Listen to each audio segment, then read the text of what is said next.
Greg Branos here for the Coachspeak Index. Yeah. Yes. We're back, folks. We are officially back with the CSI podcast. We've returned like Michael Jordan returning from that secret suspension. I was not suspended, by the way. I just want to make that clear. I've been a very good boy, Santa. All right. Just been working super hard and watching press conferences until my eyes fall out of my head and putting all those notes in the CSI Discord, which got a little QR code right up there in the top corner. Got a link in the description. If you're an audio listener, great episode today. So great. It's two greats, which I think two greats equals one phenomenal. It's a phenomenal episode. I was able to wrangle Pat Kerrane of Legendary Upside, and we talked about late round darts that we like in fantasy football. Guys that are going in the 17th and 18th round on Underdog Fantasy. By the way, got a little QR code for that as well here. If you're not playing on Underdog, let me invite you in. You gotta promise that you're not a vampire, though. Okay? Promise you're not a vampire. I will invite you in. I'm not trying to get blood sucked off. Okay? Just not a vampire. You can play on Underdog Fantasy. And link is in the description for that as well.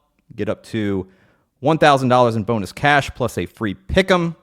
If you're not already on there, use the promo code Coachspeak. And got some great pick'ems on Underdog. Some season-long stuff. Really like Cam Scattaboo. Higher than 3.5 rushing touchdowns. Elite short yardage runner. He's going to be their goal line guy this year. Like that quite a bit. Hey, why don't we get to the show? All right, here we go. Pat Kerrane, how you doing, man? Doing good. Yeah, excited to be here. Excited to talk some ball. Yeah, let's talk some late round darts. These are guys who have ADPs around like 193 or later on Underdog. Do you want to start us out with the dart here? Yeah. So I'll say, let's see. I'll do AD Mitchell. Okay. Who's a guy I'm taking a bunch of from the idea of, this was a really talented wide receiver who last year around draft time was being talked up as potentially a first round pick, kind of middle of the first round type of guy by, some film evaluators, but he was seen, as kind of a boom bust guy. He falls to the second round, doesn't play a ton. But he, the targets per out run was good. Didn't always catch the ball. Wasn't always on the same page with Anthony Richardson. But he has this skill set where he can be a big play guy. And, that's whether it's Richardson or Jones, we're not going to be able to count on consistent quarterback play here.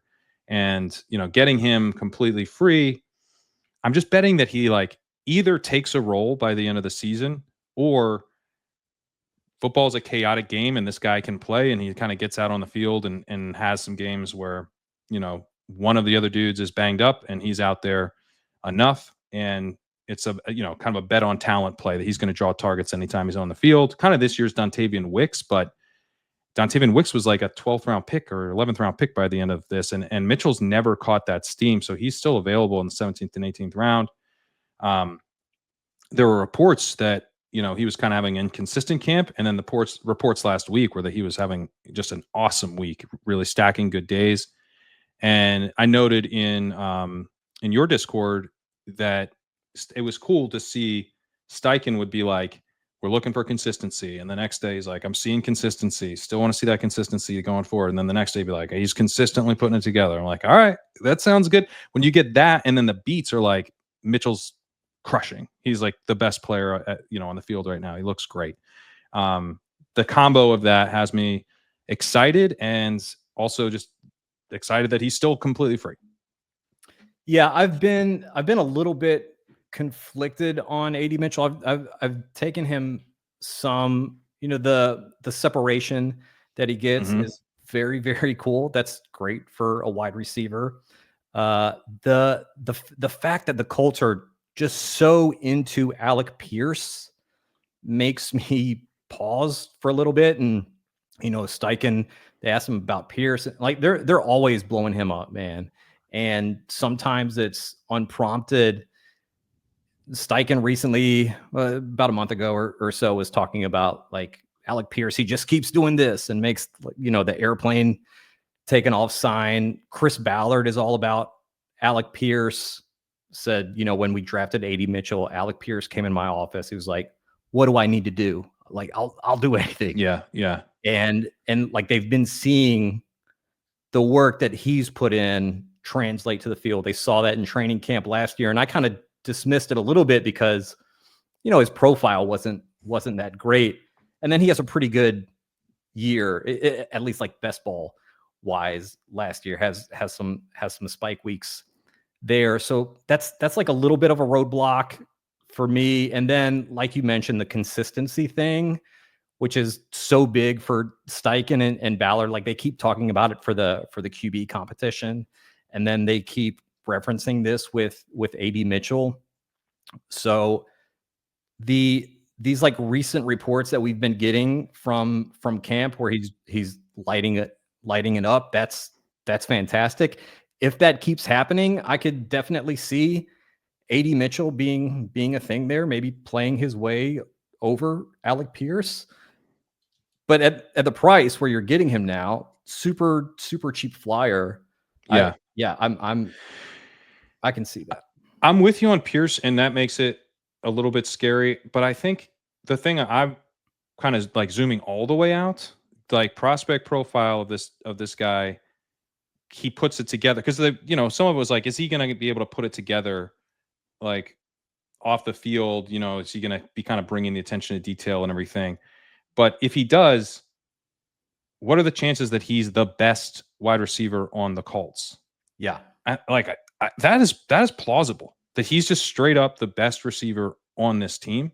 And when you have the potential for like that level of like a talent bet in the 18th round, I think then I start to be like, yeah, I don't know. Like I can't tell you exactly how it happens.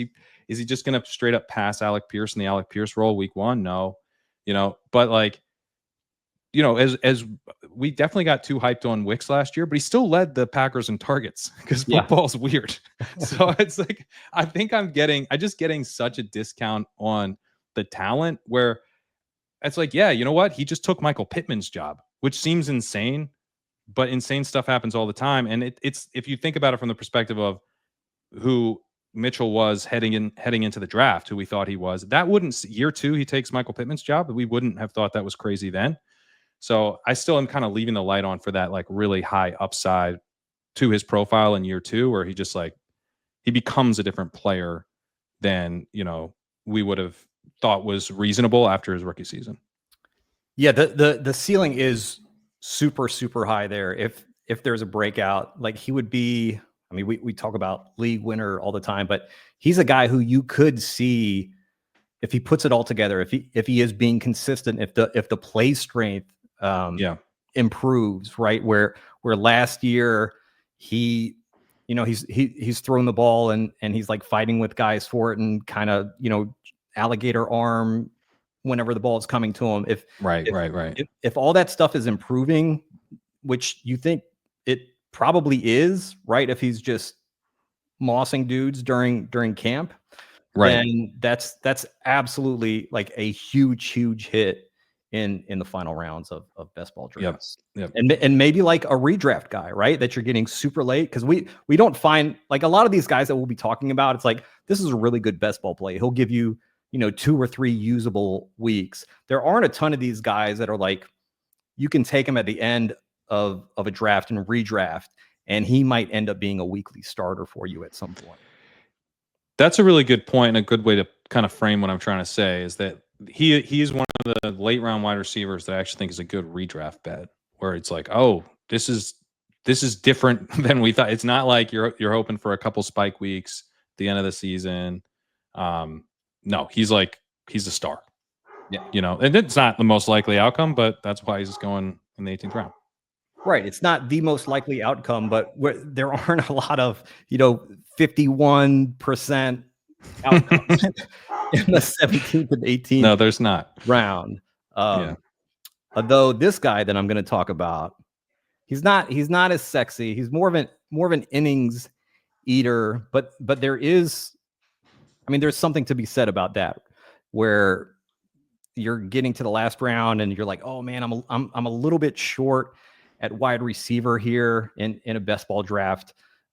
Is there someone who's going to give me, multiple usable weeks? I think Darius Slayton is one of those guys. He's my top exposure in Best Ball Mania 6 on Underdog right now. Has an ADP of 200. In 2024, he had spike weeks of 22.2 points, 12.8 points. In 2023, he had spike weeks of 16.2 points, 16.5, 18.6, 14.7. The Giants gave him a 3-year, $36 million contract this offseason, $22 million of it guaranteed. He's going to be on the field for 80% plus of snaps between Russell Wilson, Jackson Dart, Jameis Winston. He should be seeing enough of those deep balls that have traditionally been kind of his bread and butter to, kind of just keep sporadically hitting your lineup with spike weeks. It's just like a free 2 to 4 usable weeks that you're getting at the end of drafts. And then you have this sort of contingent value of, something happens to Malik Neighbors, then Slayton becomes even more involved as kind of a central piece of this passing offense. Yeah, so the one thing I have with Slayton is that there was the preseason stuff of Wan'Dale playing outside a little bit, which was surprising. And so, that makes me wonder like how locked in Slayton is for the role he's had. But even then, he's so clearly ahead of the other guys that it's like worst case, maybe his route participation is like 70%. I should probably draft some more of Slayton. The guy I tend to take like more DeAndre Hopkins is like my route eater. But Slayton is a guy I've traditionally drafted and I probably should take more of. Yeah, I think the Wan'Dale thing, like I don't think that's predictive of where he's going to play in the regular season. I think part of it is just like lack of bodies. Also, just seeing, hey, how does Wan'Dale Robinson look on the outside? Obviously, Slayton's not playing in that game. Malik Neighbors is not playing in that game. Jalen Hyatt is sitting at home with an undisclosed injury. Jalen, there was 1 or 2 days of Jalen Hyatt hype this offseason, and we have heard nothing about him since then. So yeah, I think Darius Slayton is going to be on the field a ton, and to get a guy that late in drafts who can get you 2 to 4 usable weeks, pretty nice. Who's your next dart? I'll say Harold Fannin. Yeah. So this is a guy, we're going to be talking some kind of scroll the F down guys, and he's kind of on Underdog. He would qualify for that, but I'm not even saying that. I'm saying I'm taking this guy, and this is literally what I'm doing when I'm in the 17th round and I need a tight end. I'm just like, you know what, I'm taking Harold Fannin because I don't even want to risk it. I don't want to risk him not coming back to the 18th. He's the guy when I have, I've got Dallas Goedert and Zach Ertz. I've got Brenton Strange and Hunter Henry. I'm like, could use a little more juice here. He, I think, gives you that. He's had a really good camp. The Coachspeak on him coming out, they're talking about him being like the queen on the chessboard and stuff, moving them all around and everything. You like to hear that? Chess piece. That's the best. That's the one who That's the good one. Yeah.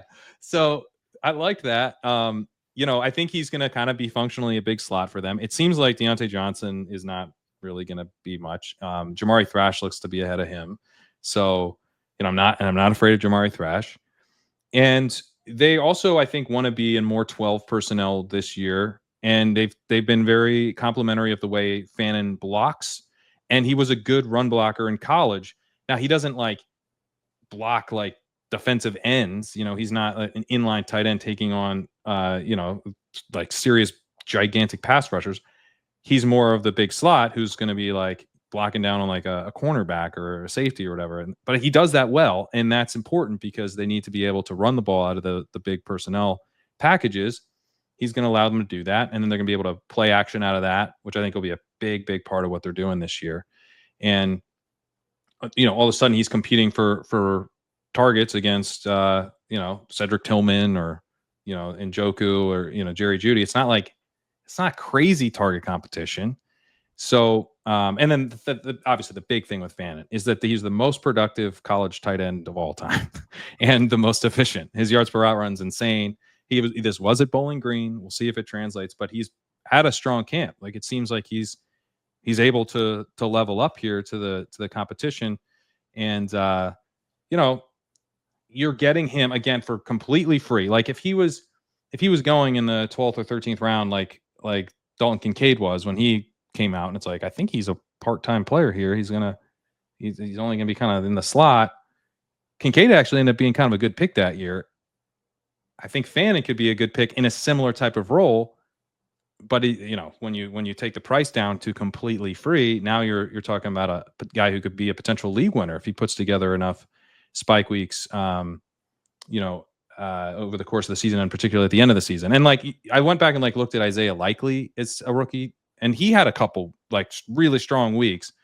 When that's you're hoping he's kind of the next Isaiah Likely. I was am I out over my skis here? Is he just going to be Isaiah Likely as a rookie? I was well, actually, that'd be kind of good. A couple spike weeks from an 18th round tight end is a win. And I think he can get us that and potentially more. Yeah, I think Isaiah Likely was actually the comp that a lot of people used for Harold Fannin. The Browns have talked about, wanting to run more 12 personnel. Stefanski very, very much into tight ends. David Njoku has missed his fair share of games in the recent past, and that's not even counting the fire in his face, just the ankle stuff that he has dealt with. So if he's missing any time, then Fannin's on the field a ton. And even with Njoku there, if they're running some 12 personnel, if they're behind in a lot of games, which we expect them to be, they have a win total of 4.5 games, might have to lean a little bit pass heavier at times. And like you said, I'm not scared of Jamari Thrash. I'm not scared of Deontay Johnson on the field. Maybe in real life, if we're maybe if a friend's hey, no, that's an important caveat. Yeah, me and Deontay Johnson are hanging out at the house. Do you want to come by? I'm probably taking a pass on that. I might attend. I would. The curiosity would. I couldn't pass that up. Yeah. But Jerry Jeudy, Cedric Tillman, David Njoku, those are the top three. And then after that, I think it's Harold Fannin. And they called him, like you said, the queen on the chessboard. He's a mismatch piece for us. And this is a guy that's going undrafted in a lot of drafts. For a long time, Ben Sennett was being drafted ahead of Harold Fannin, which is just kind of crazy to me. Yeah. I've been in drafts on DraftKings. He went ahead of, I think it was Gunnar Helm. When I was hoping Fannin would come back in the 19th or the 20th, and Gunnar Helm went ahead. It's oh, okay. That's crazy. Yeah, I don't know. People seem to just be. He gets written off, I think, because of he's Bowling Green. He's not a true tight end. He's behind Njoku and all that. But I pulled up Likely. Likely had 6 for 77 and 1 in week 8. and then he went 8 for 103 in week 18. So, it was at week 18, the second spike week, but you're seeing a guy he was clearly second fiddle to Mark Andrews in that 2022 season. And still, was flashing a bit. So I'm like, yeah, I mean, he can, and he also, I think, missed some time, but we can have that kind of season and feel okay. And I think the ceiling on Fannin is that he's Isaiah Likely plus. Like when you look just at what he did in college, like it's hard not to think, I know that this production probably doesn't translate like this, but if he is this guy, then he's like the high end of this archetype, where Likely's probably somewhere, in the like 70th percentile of that kind of. I mean, the comp that got floated, I think Charles McDonald had this one. He compared him to Hernandez. Really? Yeah, that's your, like, if you really want to dream comp. I will be dreaming about that tonight, 1000%. Yeah, maybe take a flyer on the guy who led college football in receiving yards last year. Seems like that guy could be good as a tight end. Yeah. Does our game reward receiving yards? It's so fun taking him as a tight end 3 in these 3 tight end builds, where like say like a Mark Andrews, right? At around like 110 or whatever, and then Hunter Henry at 160, and then Harold Fannin in the very last round. That's a super, super strong tight end room, where if let's say Fannin busts, right? Let's say you get 0 to 1 usable week out of him. Like, you're still pretty good with those 2 other guys. This is just like a super, super nice luxury pick that if he does hit, then, I mean, like, you might be using him in the flex and using like a Mark Andrews or Hunter Henry at your tight end spot there.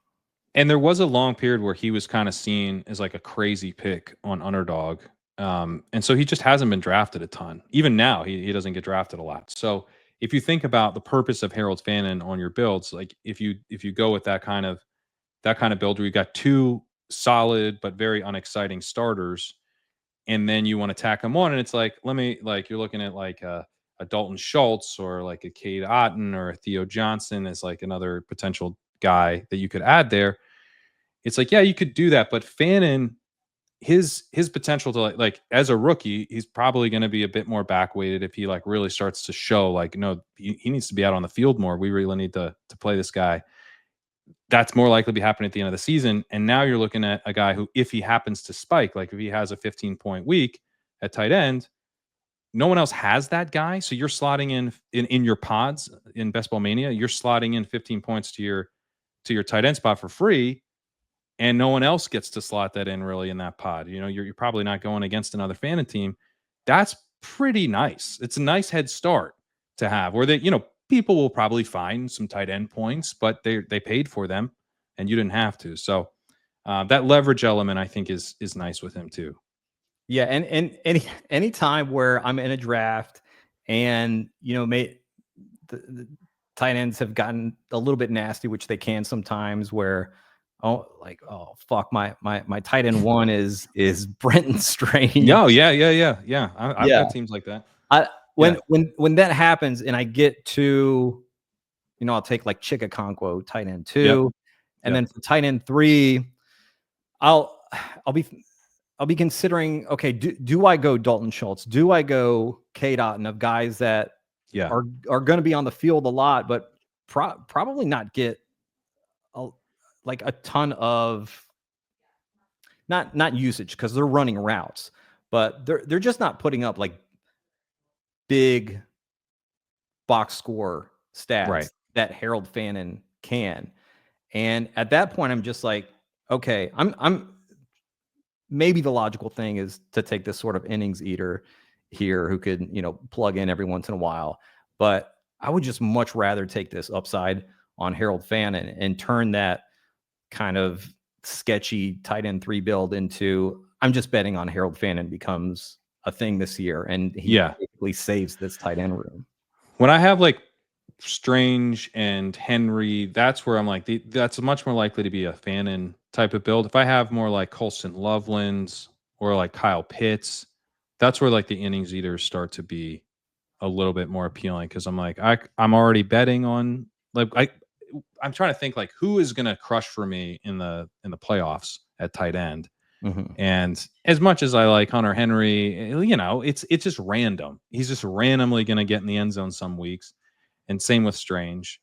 And I just like the back weighted element that Fannin provides. And like compared to Cade Otton, Otton's drafted almost all the time. You know, he not every draft, but he's regularly drafted. So, you know, if Cade Otton has a decent season and spikes in the playoffs, like he'll be in your pod, you know. Schultz, not always. Schultz is drafted less. I see Schultz, you know, going undrafted more. So he's actually kind of intriguing to me, is if he can hold that job all year, especially if I have Stroud. But yeah, it's about like taking a boring tight end room and giving it that little pop. That little bam, as Emerald Lagasse That's right. would say. All the 40-year-olds know who I'm talking about. I don't think he's been relevant in quite some time. I know exactly who you mean, though. So kids these days are all about Guy Fieri. Yeah, that's right. All right, my next start. I talked about Darius Slayton. He's my top exposure on Underdog. This guy is my second top exposure at wide receiver. I believe I have about 19% of him. That's Jalen Coker, who has an ADP of 211 on Underdog.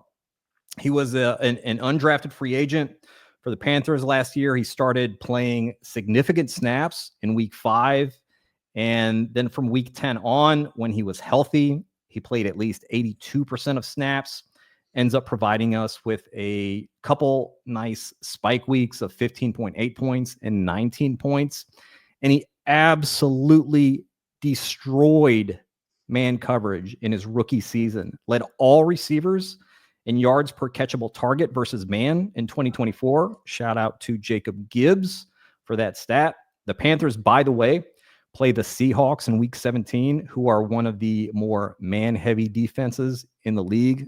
They were 9th last year at over 31%. Coker's just a good receiver who can play multiple spots. I think he has a shot to dust guys like Adam Thielen, Hunter Renfrow, maybe even Xavier Legette. I think his floor is a couple spike weeks, and then the ceiling is a full-time starter who may even be startable in redraft leagues. What's your temperature on Jalen Coker? I was pretty out on Coker until like about last week. I was pretty out on Coker until the preseason game, and then I'm in. The thing to me, and not because he looked great, which he did, and that helps, but the main thing is that he came in for Legette. Legette goes out. Coker comes in, looks to be like potentially the direct backup to Legette. I think that's better for him than to be like to have his path be through the slot. And it's like just objectively better than having his path only be through the slot. Like if he has multiple outs to playing time, that's pretty huge for him. And I wasn't sure that was the case, that he would be like the next man up behind Legette. Legette's not very good, I don't think. But I was thinking, you know, he was their first round pick last year. And you would expect that they would kind of stick with him no matter what. Kind of hoping he can kind of have the Quentin Johnston year 2, revive things a little bit. But Coker's probably better. And, over the course of the season, he could take that job, and then Thielen could go to dust. Renfrow was like kind of getting some hype in camp, but he's been hurt and obviously hasn't played in a while and had to like medically retire. So he could obviously be nothing. And so there's paths to where maybe he takes over the starting slot role reasonably early in the season. There's paths now to where he takes over the starting Z, maybe by midseason or at the end of the season. And I think he's good. So I was pretty in on him like early in May. And then I got nervous about the way the depth chart was shaking out. He seemed like kind of like the forgotten man. And now it's kind of similar to the AD Mitchell bet, where it's like he's really good. in this case, I don't think he's the best receiver, but like, is he the second best receiver on the team? Maybe, and certainly by the end of the year, he easily could be. And, you're getting him completely free, and you're getting him, as a guy who often has gone undrafted. So you get that same leverage element that we've talked about with some of the other guys.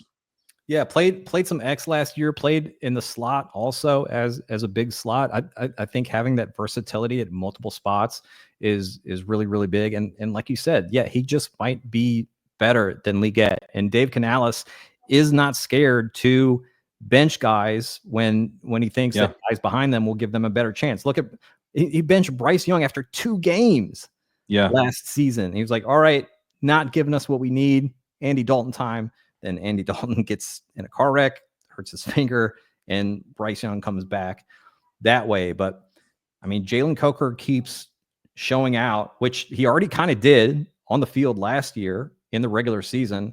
And then, picks right back up in the preseason game that they just played. They've been talking about how that 1 month period between OTAs and training camp he used to like really, really focus on his body, came back in like excellent shape and just like this kind of refreshed mindset. I think he's a really good player, and like so many of the metrics show that, and then he's showing it when he's on the field. So for him to go in the final round on Underdog, I'm just scooping up a bunch of that right now. Yeah, he's exciting. I was definitely sleeping on him a little bit in the kind of that middle period. I think I have a 5.55 with him from May or June. So this, there was I wasn't always asleep, but I took a little nap on Jalen Coker. Now I'm back. Little siesta. Yeah. Who's your next dart, Pat? My next dart will be, let's see, Jaylin Noel. Who is now at 196.8 in ADP. And I am taking a lot. I'm taking a lot of him. He's available. You can get him in the 18th round now, 17th pretty regularly. This is a team where, we've seen this. We've seen them support 3 receivers. We've seen the slot receiver literally be a league winner from the 18th round in Tank Dell a couple years ago as a rookie. I know Christian Kirk has been impressive. They've liked what they've seen from him in camp, but I'm okay betting against Christian Kirk, and I'm okay taking a guy in Noel who was an exciting prospect. I thought maybe he had a chance to go round 2. They take Higgins, come back and get Noel, so they get the teammates back together again. Higgins has been running with the ones like the entire camp. Noel really hasn't, but I think his chances of becoming the starting slot by the end of the season are pretty solid. And it's an offense where we know we can get really efficient play out of the slot if the player's good, and I think Noel's good. So kind of a bet on talent rookie play, back weighted type of thing. And he's a 3rd round pick. Like there's decent enough draft capital here. Just playoff spike week type of play, but with the back weighted rookie profile, I feel good about that kind of breakout bet.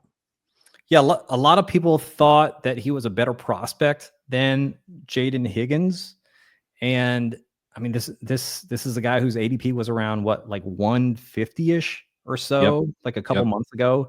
Now he's in like the final 2 rounds of drafts, going in the 17th round now. So you think he's just gonna kind of like outplay Christian Kirk to where, okay, like we got to get Noel on the field? Yeah, I think by the end of the season he could have out, like, clearly, like, we need to get this guy out on the field.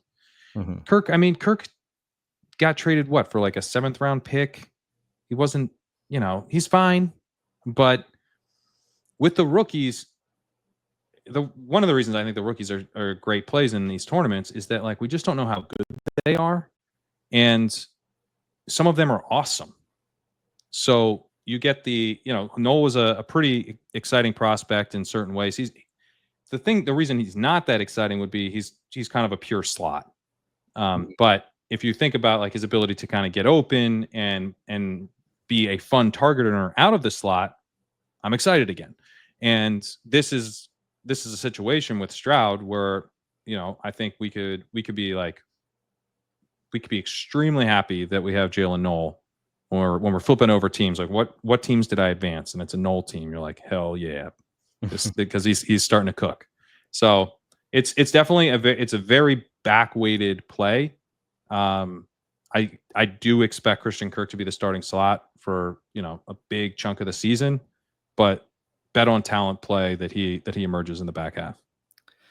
2 seasons ago in 2023, the Texans just kept trying to run the ball, had a really bad offensive line. They weren't able to establish the run like they wanted to. And D'Amico Ryan said, listen, if we can't run the ball, we're going to throw the ball. And I got the feeling that he was kind of pressuring Bobby Slowick to hey, let's stop running as much because it's obviously not working. We got this rookie in CJ Stroud, who's a really good quarterback. We have Nico Collins, and let's air it out. That's the way we're going to have to play football now. We might see that again in 2025 with this backfield of, Joe Mixon, who is in walking boots and not practicing at all. Yeah. Nick Chubb, who D'Amico Ryans says he used to be a pretty good running back years ago. Dude, I've read your quote from the Coachspeak Discord with the one where he goes, he just goes, guy's age. Oh, come on, man. You're like, how's Nick Chubb doing? Guy's age. Yeah. That is the most bearish thing ever. That's the opening narration for a Hallmark film. Oh, it's so brutal. Guy's age. Yeah. I wonder how much of the ADP for Noel just kind of tanking is Christian Kirk being labeled slot demon. Slot demon has hurt him immensely. Yeah. Yeah. It really has. We might look back on slot demon as just a really great gift that we honestly. Yeah, I don't know. I mean, no one was afraid of Christian Kirk. Clearly, we all thought, I don't know. I always assumed that Christian Kirk would be ahead of Noel. Most likely, not that it was locked in necessarily, but that it was probably Christian Kirk as their starting slot week 1. But the market is really I don't know, reacted to, oh my God, Christian Kirk, we can't possibly bet against him. Yeah. So and it's odd too, because it's not like Christian Kirk's ADP has really gone up. It's just that Noel's has hit the gutter. Yeah.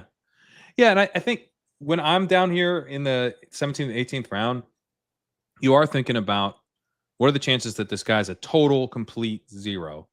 And the team's 3rd round pick, who's looked pretty good, he's behind Kirk. So he doesn't look good enough for us to get excited about the early season stuff, but he's looked pretty good. He's in the mix. Is he gonna be a complete zero if that's the case? Probably not. We're gonna see him out on the field at some point, and most likely in the back half of the season is when he'd be more likely to play. So I think these rookies with decent enough draft capital who haven't started to flame out, are just, when they're completely free, they scored 14 points for me in week 15, but I don't advance without that score. That's right. That type of stuff really helps. And some of these veterans, these route eaters, these guys, they'll be done. They're dusted by the time we get to the playoff weeks in a lot of cases. Not all the time, but it's not as locked in as it sometimes seems when we're who's the wide receiver 3 on this team. It's well, that actually changes over the course of the season a decent amount. Yeah. And some pretty good coach speak as well on Jaylin Noel and on Jaden Higgins. D'Amico Ryans, this was about a month or so ago. It's in the Coachspeak Index Discord. Look it up. Was talking about how Kamari Lassiter, he's a corner, right? They're defensive back for the Texans last year, and another one of their rookies, D'Amico Ryans said when they hit the field, when they were in training camp last year, we knew immediately these guys were going to make an instant impact. We knew from the way that they were working. We knew from what they were doing on the field. And Jaden Higgins and Jaylin Noel are doing that exact same thing this year in camp. So that's like a really, really cool thing to hear there. My next dart is Tory Horton. Seattle Seahawks rookie wide receiver, has an ADP of 196 on Underdog. This is a guy who really solid prospect who Matt Harmon of Reception Perception likes quite a bit. And then multiple other data points recently began converging on him over this last week.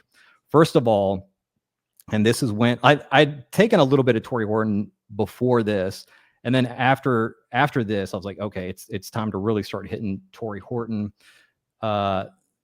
Seattle head coach Mike McDonald last Tuesday was asked about Marquez Valdez-Scantling, and McDonald said this about MVS. He knows he's in a depth chart battle. I think he respects Tory Horton and what Tory is doing.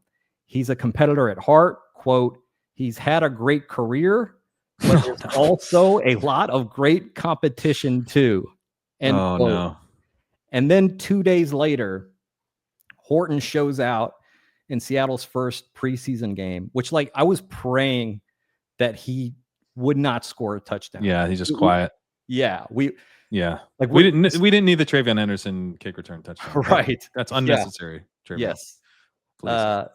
If we could just like Men in Black, like, flash everybody's memories away on Horton and Henderson. Don't worry, he's just the third down back. Yeah, excited.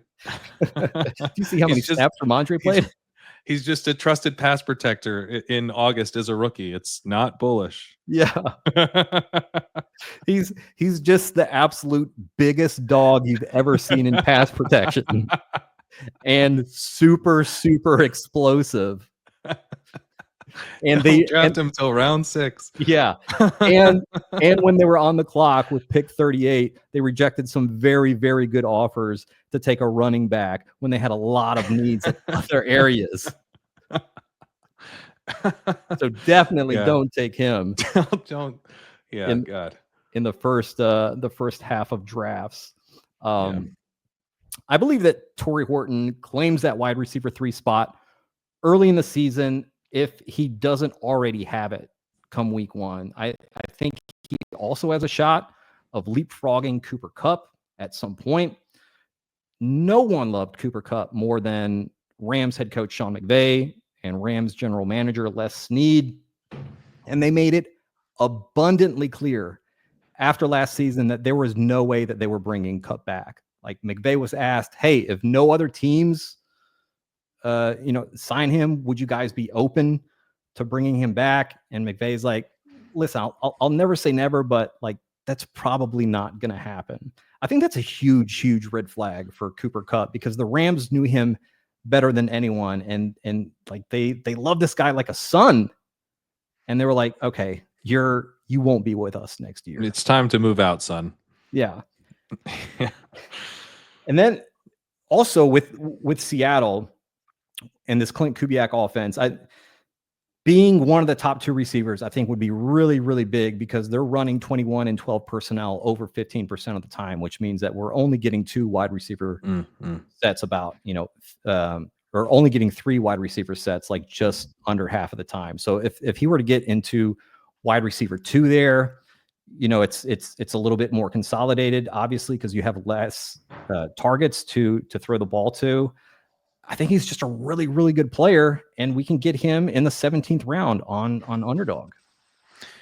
Yeah, he's it kind of happened quick with Horton where I wasn't hearing that much, and then all of a sudden he was like repping with the ones, and then the preseason hype, and so he's like vaulted up in ADP pretty quickly, but not like a ton. Like you're not Ja'Cory Krosky-Merritt or anything, who we can't even talk about because the Underdog sickos are now taking him in the 14th round, which is me. I'm doing that.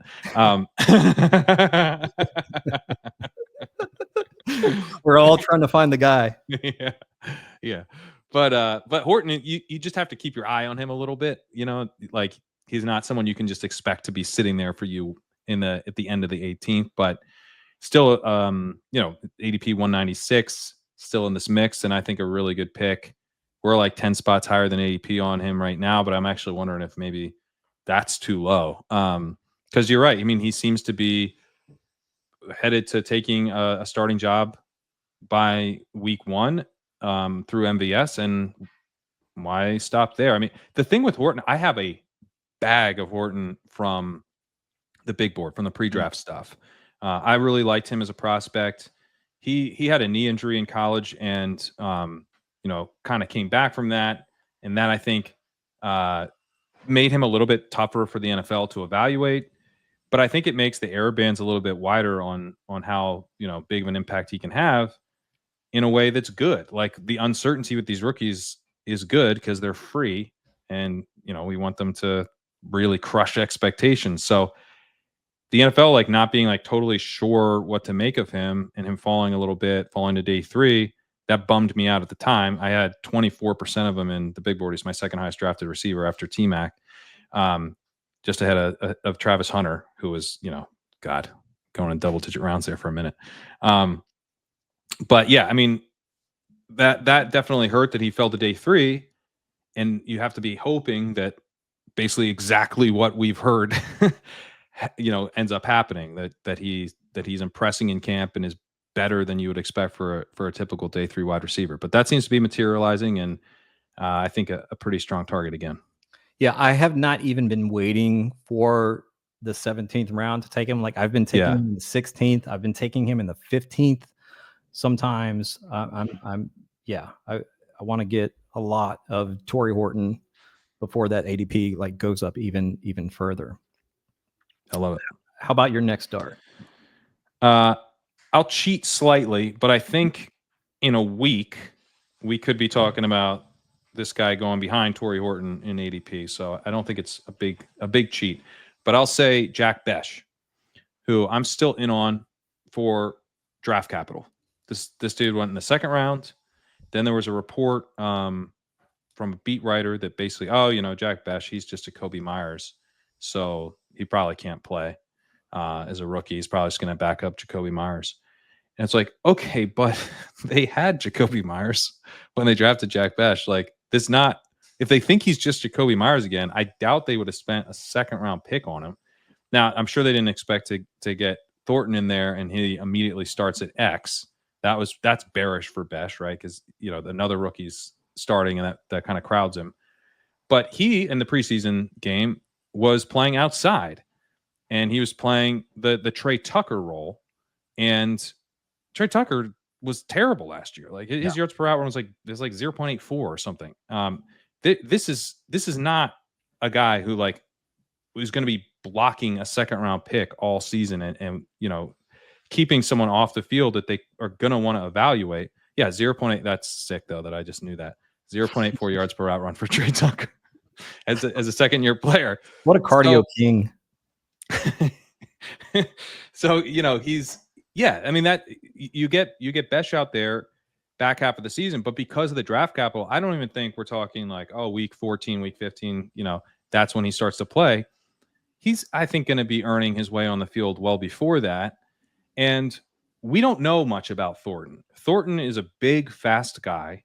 He could end up being like a really important part of that offense for them to stretch the field, but he ultimately might be kind of like an Alec Pierce or an MVS type of guy where it's like, yeah, it's really helpful to your offense when the defense has to respect this deep threat. He might be like Kayshon Boutte, you know what I mean? Like, he might be like that level, but those guys have utility for an NFL offense. He might not be a target earner at all.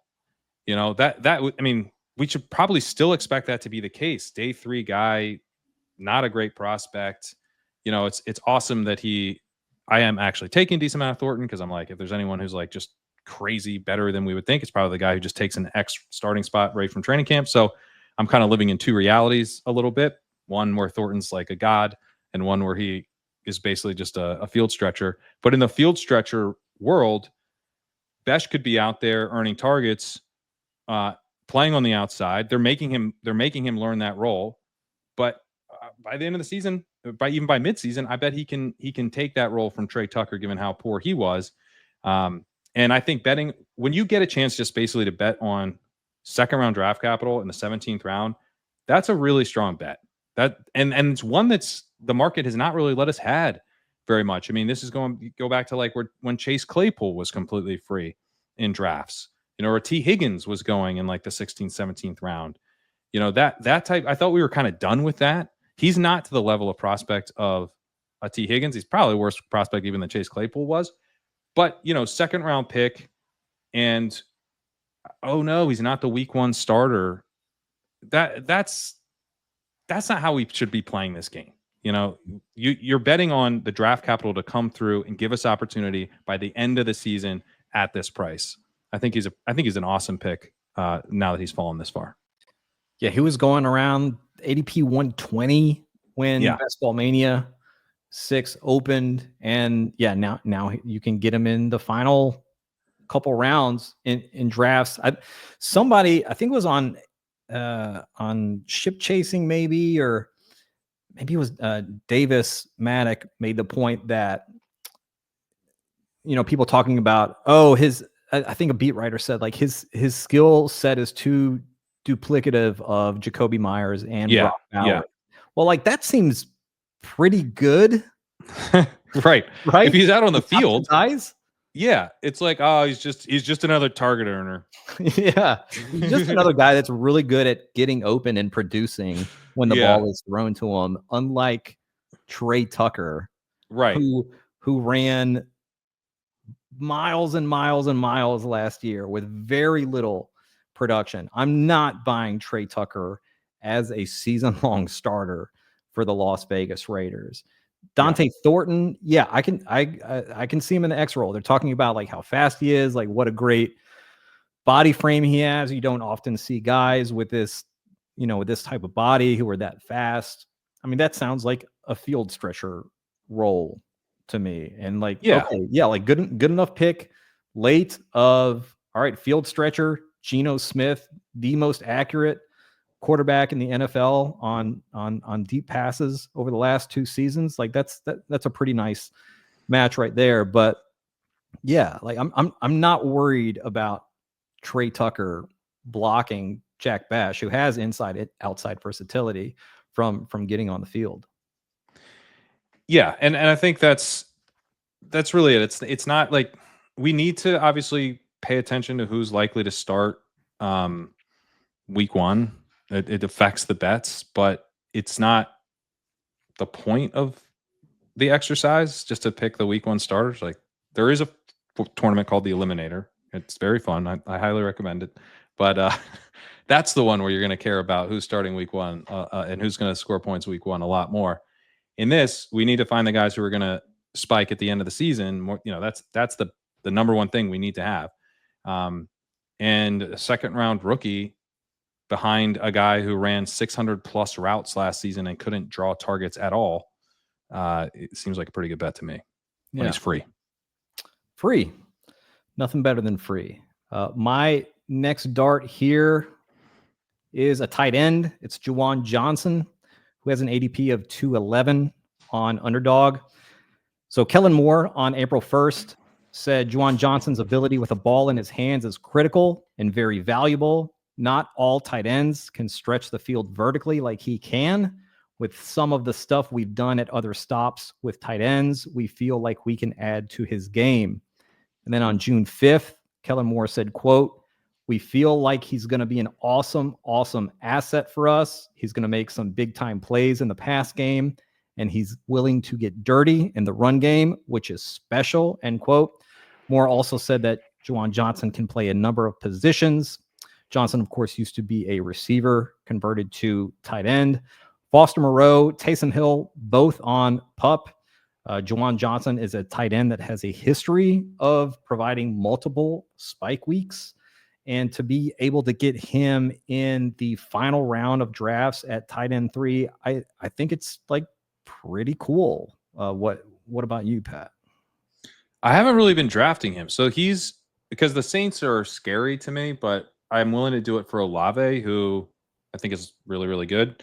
But I haven't drafted a ton of Shaheed, and I haven't drafted a ton of Johnson. Just as like this offense might be one to avoid. But so what are you thinking in terms of his role, like how much he'll be out there? Because that was part of it for me. Is like, is this a kind of a 65% route participation guy? I mean, I think he's going to be out there a ton. Foster Moreau, Taysom Hill, both dealing with very, very serious injuries. Like, they'll be back at some point during the season, but it'll be later during the season. And this is a guy who, like, he's a very good pass catcher. And like Kellen Moore said, he offers you that vertical threat. We saw him get these big chunk plays last year in Clint Kubiak's offense there. And that was when they had Foster Moreau and Taysom Hill. I just feel like he's a lock to give you multiple usable weeks, and to be able to get that in the last round again is like, that's great.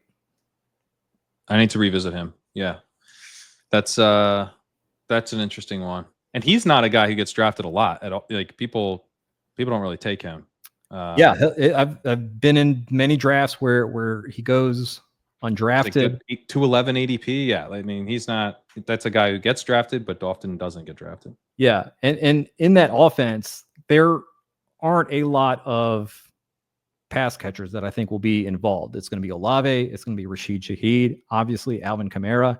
And I think Juwan Johnson is like the fourth guy there. And yeah, we have concerns about the quarterbacks, about how this offense will look, like how many touchdowns will they score? I mean, Juwan Johnson, good red zone threat, but like they have to get down there to the red zone. If they had, Derek Carr or, a more decent quarterback, I feel like Juwan Johnson would be a much higher pick than he is right now.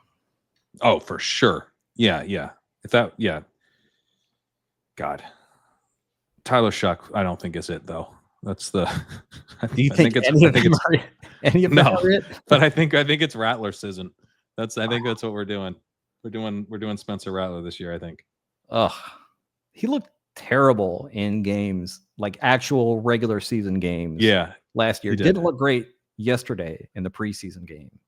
Right. He might be one of those guys that, like, sure, he looks all right in practice, and then game time, it's like, ooh, rough. Shuck has apparently looked horrendous in practice. Mm-hmm. And it's like the worst kind of this, like when these rookies like just can't get the ball out. That's one of the most frustrating things. And that's really where he's just kind of like, he's like seeing it, not throwing it, and then he just sort of shuffles out of bounds and throws the ball away. I forget who this might have come from Reeves, that he, like, I think maybe led the nation in throwaways or something. I don't know. I think I heard this on the Roto World podcast where they were talking about how it's like, actually that kind of doesn't seem great that he saved his stats by just like chucking the ball out of bounds a bunch. So I don't know. I'm definitely like, Olave is someone I'm kind of forcing myself to draft because I think he's just really good. But I've gotten more bearish on what this offense looks like from a quarterback play quality. At the same time, I saw Kellen Moore. I think this was in the Coachspeak Index Discord. You guys had the Kellen Moore talking about how he's showing him clips of the Indiana Pacers.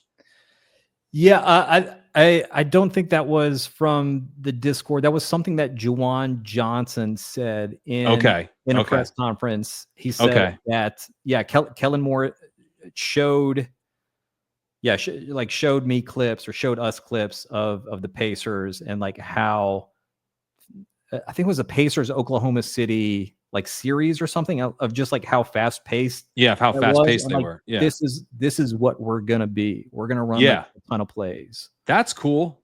I like that. It's cool if you're able to move this right, and not just like, hey, we ran 3 plays super fast. It was a 3 and out, but it was very, very quick.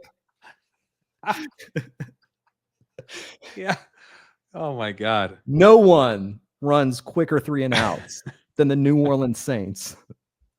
They're not even going to come back from commercial. They're just going to put the game like in a little mini window to just keep the commercial break rolling, because it's only going to be 30 seconds this drive. Yeah, the Saints offensive drives will be actually commercial.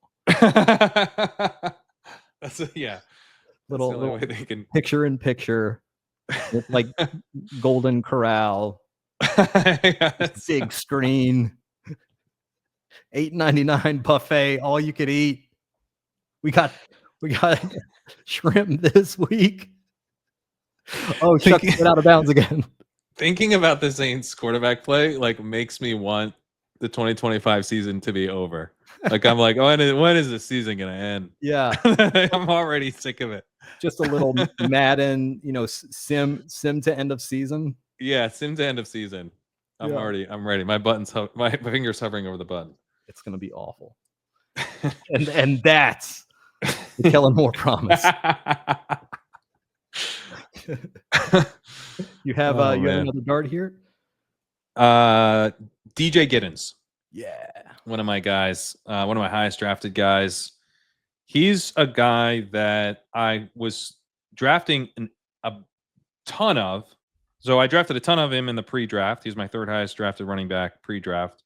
Really hoping he would land somewhere like the Cowboys, right? No, you couldn't take DJ Giddens, who would be so clearly the running back one in Dallas. Like unreal. He would be such a smash if he had been taken by Dallas, but no, they had to take passing down back Jaden Blue. Cool franchise. We so could I know a 3-down skill set or a guy with a 1-down skill set. Well, we already have Miles Sanders and Javonte Williams, you see, so we don't need him.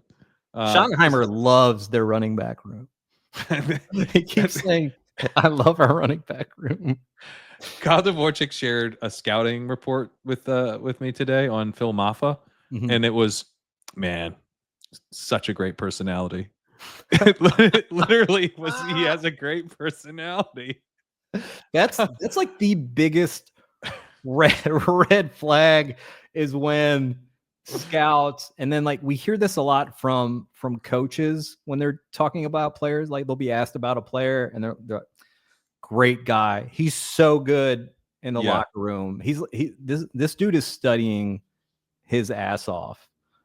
Yeah, it's nice. I like it. I don't want it to be like the reason he's there. Yeah, I don't want it to be the thing that stands out most about this. Yeah. What stands out most about this player? He's a great hang. Yeah, exactly. DJ Giddens, he's a medium hang. He's fine, but he's a great football player. That's what we like about DJ Giddens. He's versatile. He's a really good runner. He's an explosive runner. He's a good receiver, pretty consistent runner, breaks tackles, adds after contact. And heading into, the Colts aren't like the most well-covered team. Most of the articles in The Athletic for May and June were about Jim Irsay. It's like, could we get like a article about what their backfield is going to be behind Jonathan Taylor? Yeah. And so I was like scouring all this stuff, like just for mentions of Giddens, because I was taking a lot on the assumption that he almost kind of had to be the RB2 there.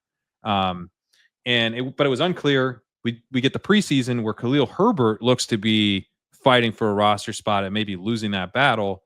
And it looks to be Goodson and Giddens kind of battling it out for the RB2 job behind Taylor. That's a fight I think Giddens can win really easily. He's a contingent play.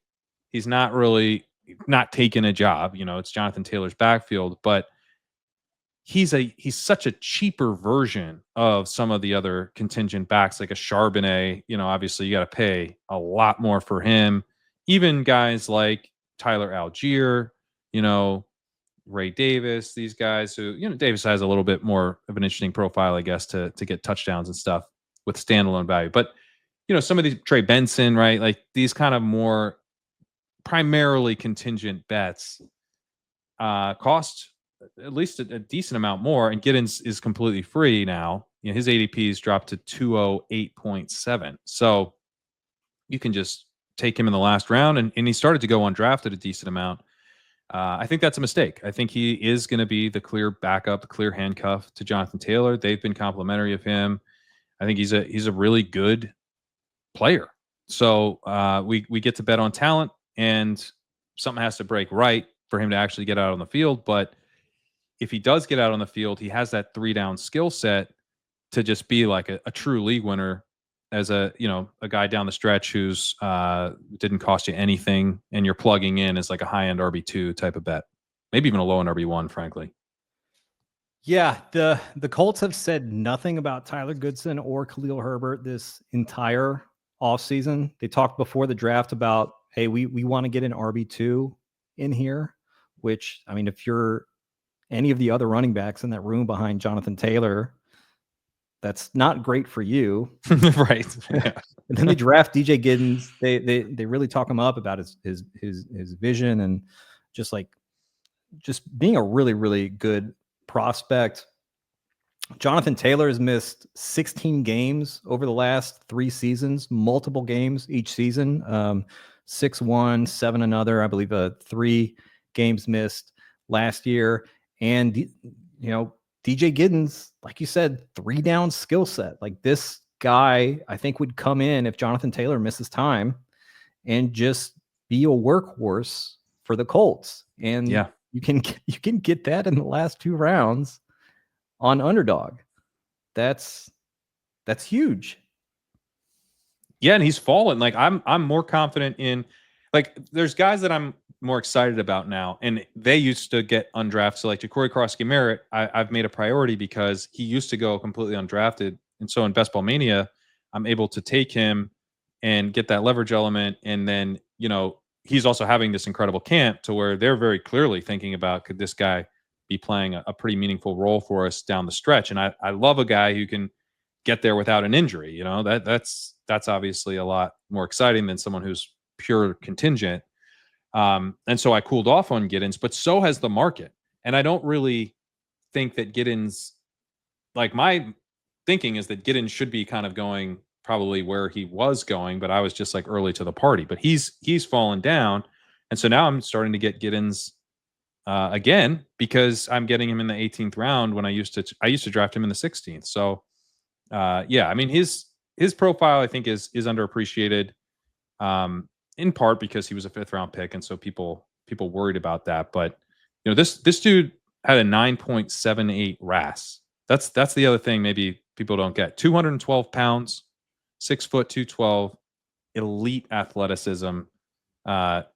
He broke tackles really well, good breakaway numbers, and then 1.24 career yards per out run on a healthy 14 routes per game. So truly a 3-down skill set, explosive, athletic. And if he locks up that number 2 role, then who cares where he was drafted, right? The draft capital, I think, is a good indication that he's maybe a little bit less likely than his profile would indicate to, like, take a job right away. But unfortunately, that was off the table second he got taken by the Colts. So now we're just like, can you just be a clear-cut number 2? And it's only gotten more likely that that's the case over the last month, yet he's fallen. Yeah, he's going so far behind other, like, contingent plays like Tyler Algier, Zach Charbonnet, Trey Benson. I mean, rounds and rounds and rounds after these guys. I have 15% DJ Giddens right now. Like, I just keep taking him. Nice week 17 matchup as well against Jacksonville. Like, that could easily be a game where we see like 50 points in that game, maybe 60. Hell yeah. I think the Colts defense is not that great, especially the back half of their defense. And I think they just lost a cornerback too that they were planning on starting a rookie. Yeah. So yeah, I like it. All right, my final dart before we get to some scroll the F downs is MarShawn Lloyd. Has an ADP of 214 now on Underdog, going undrafted quite a bit now. Matt LaFleur and the Packers were just begging, like, they're begging for MarShawn Lloyd to just stay healthy. They're actually begging. They're on their knees begging. Whether he can, that obviously remains to be seen. He wasn't a guy that had this, like, crazy injury history in college. He was incredibly snake bit in his rookie season last year. So snake bit that I think the only injury he didn't sustain was an actual snake bite. He had the hamstring. He had an ankle sprain. He had like emergency he had to get an emergency appendectomy for appendicitis. Oh my God. Like when he was just getting healthy and like ready to come back last season, down super bad. Ends up playing just 10 snaps on the year, and then he pulls his groin in training camp this year, but now he's returning to practice. This is a player who Matt LaFleur called a matchup nightmare for opponents after they drafted him last season. Such a threat in the passing game, an explosive runner. He's fallen so much in drafts that he's going undrafted quite a bit now. Huge question mark if he can stay healthy, but if he can, not really that difficult to squint and see MarShawn Lloyd providing you with some very usable spike weeks. He's back at practice now? I believe he is back at practice today. Okay. That's big. I've wanted to be in on MarShawn Lloyd. I've taken him a decent amount, but like it feels like they're so sick of it, you know? Mm-hmm. They're just like, come on, man, please stay healthy. And then he doesn't, and they're like, oh, wow, what's the point? It's getting to like Dennis Allen territory. It is. With Matt LaFleur. Yeah. He's like, listen, man, you got to stay on the field. And right. their GM, Brian Gutekunst, I think it was last week or maybe the week before, said the same thing. He's like, listen, like being available is like the number one thing. Yeah. So if he's back, then I'm back to being interested. I think they also clearly want him to be the backup. So that's exciting, and he's gone undrafted a bunch now. He's I mean, you want to talk about someone who could be sneaky, in that kind of Giddens mold where he's the clear handcuff and is able to take on maybe not the whole backfield but a big chunk if Jacobs goes down. But Giddens has been drafted throughout the offseason. I mean, he's a lot cheaper than some of their handcuffs, but it's not like he goes undrafted all that often, especially early. And Lloyd, I mean, yeah, even if he like crushes down the stretch, you're going to show up to the playoffs and he won't be chalk because he can't be, because he wasn't drafted by most teams. Right. I think he's a pretty good play. Yeah, I'm excited he's back. That's exciting. I'm going to boost him up. Let's all beg for this man to stay healthy. Let's put some positive vibes out there. Can I ask you about one guy before we move to the scroll down, guys? Because this is a player that I got excited about. There was like a little bit of cooling on the hype. Brashard Smith is someone that I feel like the market is shifted against a little bit. Mm-hmm. Where people were excited, and then it was like, oh, Pacheco looks good, and Smith is really just kind of competing for passing down stuff. I tend to be of the mind of like 7th round rookie, already being talked up as a pass catcher with the first team offense is a good thing, but I don't know. Some of the people that I tend to follow are kind of starting to get nervous about Brashard Smith, so I wanted to see where you're at.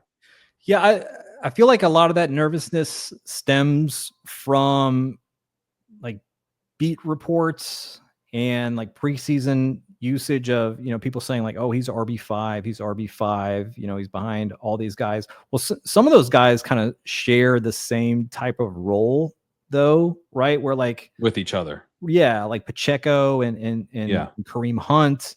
Right. Maybe to some extent Elijah Mitchell there. Yeah. Brashard Smith just strikes me as just a different play than those guys, like a different type of back.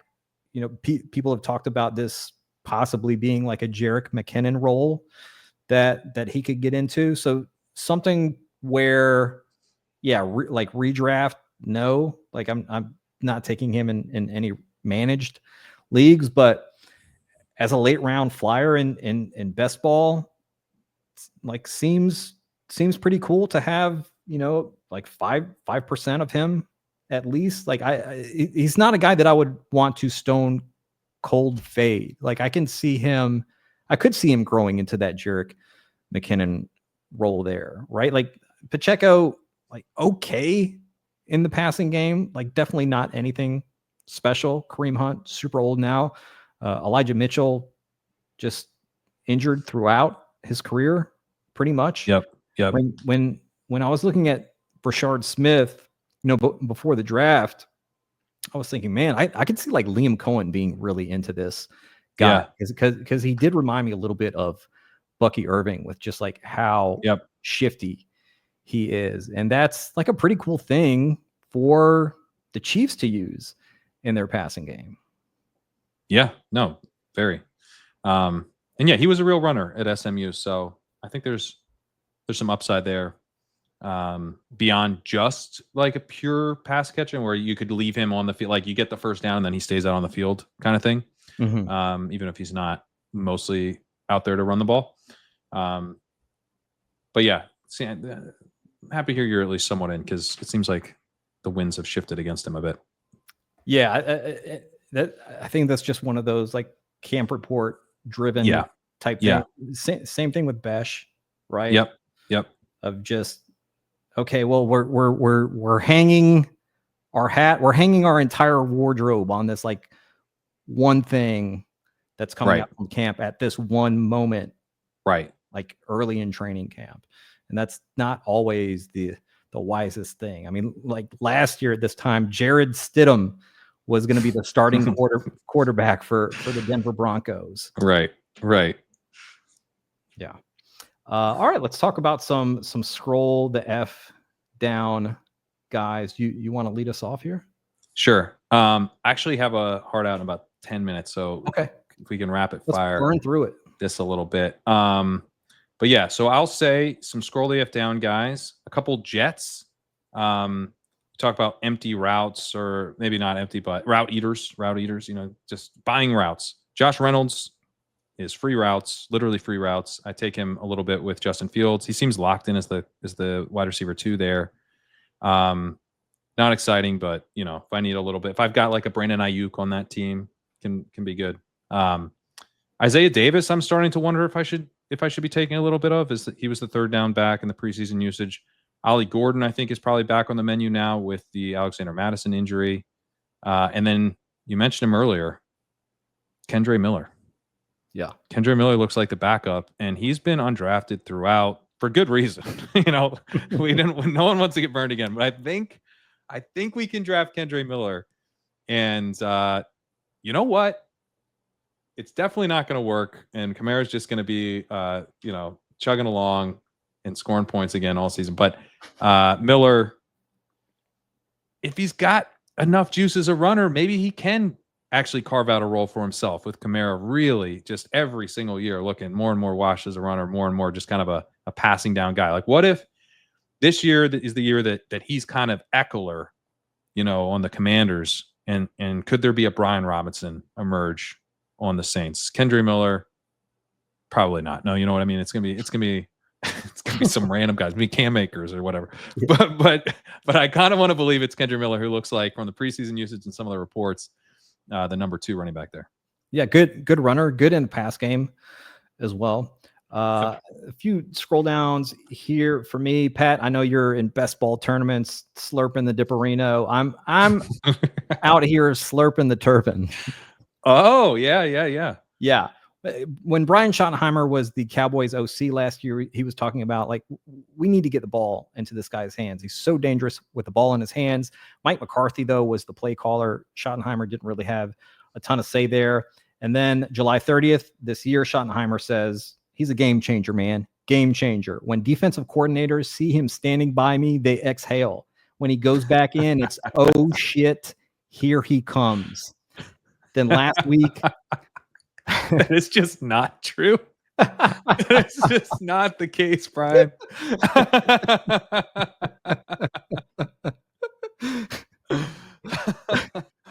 You have George Pickens and CeeDee Lamb.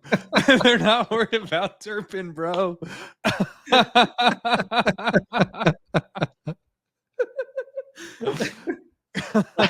Last week, Schottenheimer said, quote, I think he's going to have a fabulous year. I really do in every facet, end quote. Cowboys played their first preseason game. Turpin held out along with CeeDee Lamb and George Pickens. I think that's bullish. He's getting backfield work in camp. I think we'll see some of that in regular season games. Multiple beat writers in Dallas saying that Turpin will be a big part of this offense. I think he's going to be on the field quite a bit this year. I think we'll get several spike weeks out of him. I don't think he's going to be some big target monster at all, but you have two like legit kind of stars in Lamb and Pickens, who defenses have to worry about so much. And having Turpin in there on like all these motions that Brian Schottenheimer wants to do in the slot, I think he gives us at least like two pretty nice spike weeks. Jordan Whittington, ADP of 215 on Underdog, had an 8-target and a 10-target game last season when Puka Nacua missed time. Puka, super aggressive player, plays kind of borderline reckless with his body. Whittington, basically the Rams' 1-for-1 replacement for Puka. When Puka missed a day of camp recently, it was Jordan Whittington who replaced him in that role in practice. Most notably, Whittington was held out of the Rams' first preseason game, which we all know that McVay does not play his top guys in the preseason. I think if you have a decent amount of Puka in drafts, you should be hedging with a smaller amount of Jordan Whittington in other drafts. And then very, very last scroll down for me, Malik Washington. Jalen Waddle, Tyreek Hill did not play in Miami's preseason opener, but Tua did, and he targeted the hell out of Malik Washington. It was a lot of the stuff that we saw Jonnu Smith do in the offense last year. He's very firmly wide receiver 3 on this team. And then you think about what the range of outcomes is with Tyreek Hill, who is emanating bad vibes like the sun emanates heat. Like, would it shock anyone if Tyreek Hill is not on the field during the fantasy playoffs? Like, the contingent upside for Malik Washington, pretty sick. He's gone undrafted for a large portion of the draft season.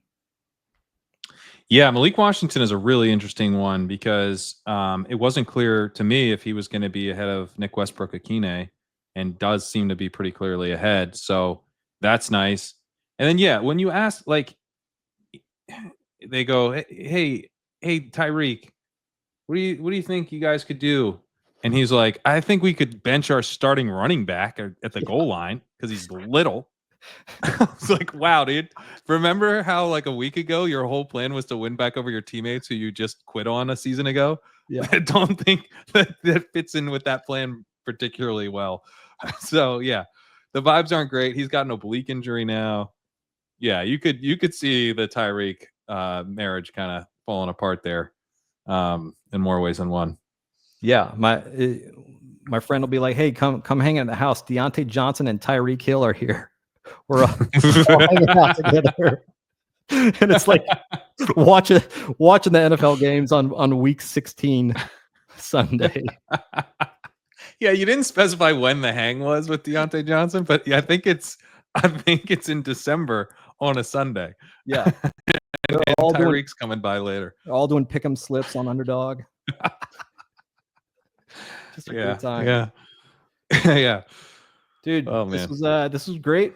Thank you so much for talking these late round darts with me. I think people will really enjoy this. And if you're out there, what are they doing these days? Like smashing like buttons and commenting. Do that. I think you're still smashing the like. Yeah. Yeah. People are still smashing it. Yeah. That helps the algorithm and get us to 6, 7 or whatever that means. I don't know. Brian Dable said it. People were going crazy on TikTok. I don't know. Is it good? Is it bad? I'm old. But this was really cool. And I think we'll see ADPs on all these guys jump up after this gets released. Pat, please let us know what you've got going on, where we can find you. Yeah, all my stuff's over at legendaryupside.com, the Legendary Upside YouTube channel. I'm going to be rolling out content on both the site and the YouTube channel here as we're kind of getting through the final weeks of August. I have a series rolling out on the site going through profiles of the wide receivers in the mid rounds that basically looking at all the wide receivers going in that range and thinking through who can break out is that kind of that league winning type of guy. Like we saw from, let's say, Terry McLaurin last year, but maybe even bigger, like we got from, Stephon Diggs when he first year with the Bills or Cooper Kupp's legendary season. So going through all of those receivers, those are rolling out daily. and also have my legendary running backs article that I'm starting to work on and hoping to drop that next week. So that'll be a free article, and that is the site's named after that article. I look at the running backs going in the first 2 rounds and look at who can have the absolute monster seasons that win leagues, like we got from Saquon last year. Although unfortunately I didn't have enough Saquon, but this year we're going to get it right and find the guys who absolutely destroy our competition at running back. And we also have, if you're in the best ball streets, we've got a best ball dynamic rankings tool called the Sidekick. You can check that out at legendaryupside.com/sidekick. Awesome. All right. Thanks to everybody for listening. Thanks to Pat Kerrane of Legendary Upside for joining us for this awesome episode. All right, y'all take it easy. Peace.